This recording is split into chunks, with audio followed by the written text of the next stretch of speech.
Hello everyone. Today we are going to show an example of partial fraction expansion of distinct roots. This technique uses partial fraction expansion to split up a complicated fraction into forms that are in Laplace transform table. This is the general equation of partial fraction expansion of distinct roots. So let's start with an example.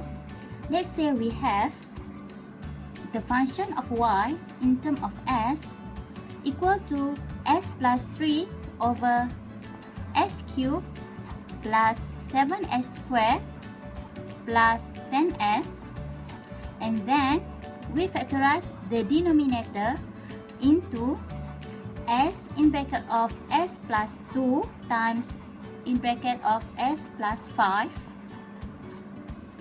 and then we convert it to the partial fraction, which is c1 over s plus c2 over s plus 2 plus c3 over s plus 5.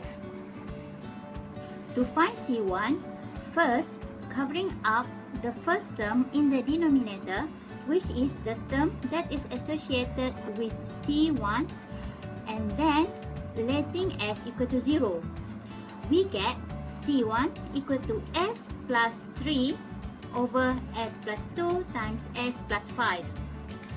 Substitute the s equal to 0, and again we get 3 over 10.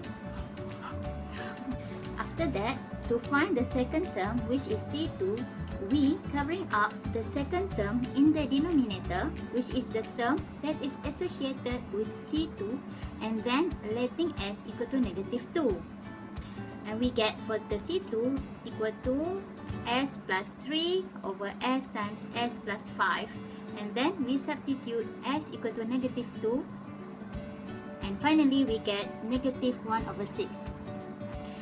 For the last one, we repeat the same step to find c1 and c2. However, for the third term, we substitute s equal to negative 5, and the final answer we get is negative 2 over 15.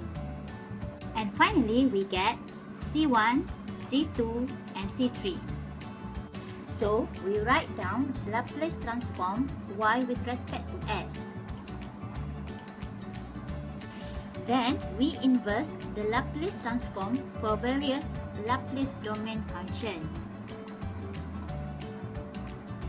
From the table, for the first term, 1 over s is equal to function of y in term of t.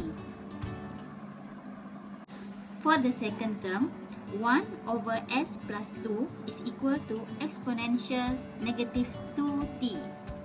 And then, it is the same for the third term. Finally, we get the inverse Laplace transform.